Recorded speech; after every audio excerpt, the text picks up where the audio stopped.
Sri Satchidananda Sadguru Sainath Maharaj Ki Jai, Chapter 12.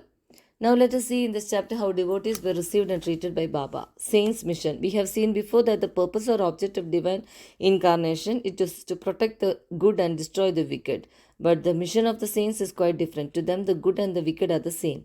First, they draw the evildoers and set them on the right path. They are the Agasti to destroy the Bhavasagar, the worldly existence, or the sun to destroy the darkness of ignorance. The God dwells in the saints, in fact, they are not different from Him. Our Sai is one of these who incarnated for the welfare of the devotees. Supreme is knowledge and surrounded with divine aura. He loved all beings equally, he was unattached. Foes and friends, kings and paupers, all were same to him. His prowess for the sake of devotees, he gave his stock of merits and was ever allowed to help them. But the devotees could never approach him unless he meant to receive them. If their appointed time did not come, they did not remember Baba, and his Leelas could not reach their ears. Then how could they think of seeing him? Some men desired to see Sai Baba, but they did not get any opportunity of taking his darshan till his Mahasamadhi. There are many such persons whose desire for Baba's darshan was not thus satisfied. If these persons believing in him listen to his Leelas, their cost for darshan will be to a great extent satisfied by the Leelas. Even if some persons went there by sheer luck and took Baba's darshan, were they able to stay there longer? No, nobody could go there of his own accord and nobody could stay there longer if Baba did not wish to. They could stay there so long as Baba permitted them to stay and had to leave the place when asked to do so by him. So everything depended on Baba's divine will. Kaka Mahajani. Once Kaka Mahajani went to Shirdi from Mumbai, he wanted to stay there for 1 week and enjoyed the Gogul Ashtami festival. As soon as he took Baba's darshan, Baba asked him, "When are you returning home?" He was rather surprised at this question, but he had to give an answer. He said that he would go home when he ordered him to do so. Then Baba said, "Go tomorrow." Baba's words was law and had to be obeyed.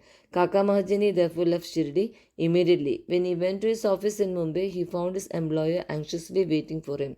His Munim, that is the manager, suddenly fell ill, hence Kaka's presence was absolutely necessary. He had sent a letter to Kaka at Shirdi, which was redirected to him at Mumbai. Bau Sahib Dumal.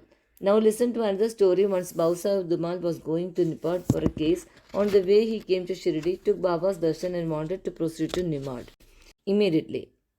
But Baba did not permit him to do so. He made him stay at Shirdi for a week or more. In the meanwhile, the magistrate at Nibad suffered intensely from pain in his abdomen and the case was adjourned. Mr. Dumal was then allowed to go and attend to his case. It went on for some months and was tried by 4 magistrates. Ultimately, Mr. Dumal won the case and his client was acquitted. Mrs. Nimongar.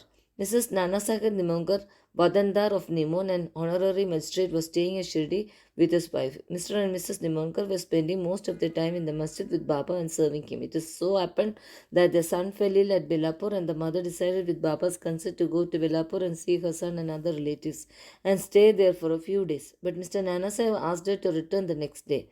The lady was in a fix and did not know what to do, but a God's eye came to her help.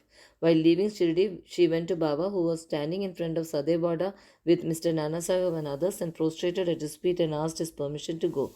Baba said to her, Go quickly, be calm and unperturbed, stay comfortably at Belapur for 4 days, see all your relatives, and then return to Shirdi." Now, how opportune were Baba's words! Mr. Nanasaheb's proposal was overruled by Baba's decree. Mole Shastri of Nasik. An orthodox Agnihotri Brahmin of Nasik, Mule Shastri, who had studied the 6 Shastras and was well versed in astrology and palmistry, once came to Shirdi to see Mr. Babu Sahib Bhuti, the famous millionaire of Nagpur. After seeing him, he and others went to see Baba in the masjid.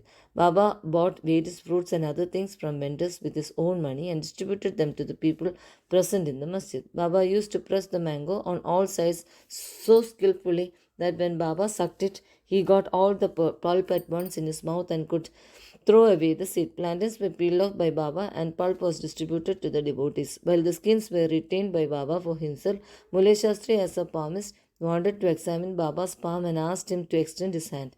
Baba ignored his request and gave 4 plantains to him. Then they all returned to the Vada and Mule Shastri bathed, wore fresh clothes and started his routine duties, namely Agnihotra, etc. Then Baba, as usual, started for Lenti and said, "Take some geru, that is a red myriad substance used to dye clothes in saffron color. We shall today don saffron colored cloth. None understood what Baba meant. Then, after some time, when Baba returned and preparations for the noon arati were being made, Bapu Sahib Jo asked Mulay Shastri whether he could accompany him for the arati. He replied that he would see Baba in the afternoon. Baba sat on a seat and was worshipped by the devotees, and arati comes. Then Baba said, "Get some dakshina from the new Brahmin." Bhuti himself went to the border to get the dakshina, and when he gave Baba's message to Mulay Shastri, he was sorely perplexed. He thought in his mind thus, "I am a pure Agnihotri Brahmin, why should I pay dakshina? Baba may be a great saint, I am not his dependent." But since a great saint like Bhai Baba was asking for dakshina through a millionaire like Bhuti, he could not refuse. So, leaving his routine unfinished, he started with Bhuti for masjid, thinking himself holy and the masjid. Otherwise, he remained at a distance, and after joining his palms, threw flowers at Baba from there. Then all of a sudden, he saw not Baba but his late Guru Golab Swami there. He was wonderstruck. Could this be a dream? No, it was not, as he was wide awake. But how could his late Guru Golab be here? He was speechless for some time. He pinched himself and thought again, but could not reconcile for the fact of this late Guru Gola being in the masjid. Ultimately, leaving aside all doubt, he went up, fell at his Guru's feet, and then stood there with folded hands. Other people sang Baba's Ardi, while Mulay Shastri chanted loudly his Guru's name. Then, casting off all pride of caste and sacredness, he fell at his Guru's feet and closed his eyes. When he got up and opened his eyes, he saw Baba asking for Dakshina. Seeing Baba's blissful form and his inconceivable power, Mulay Shastri forgot himself. He was extremely pleased, his eyes were full of tears of joy. He again saluted Baba and gave the Dakshina. He said that his doubt was removed and he saw his own Guru. On seeing this wonderful Leela of Baba, all the people, including Mulay Shastri, were much moved, and they realized the meaning of Baba's words. "Bring Geru, we shall don saffron clothes today."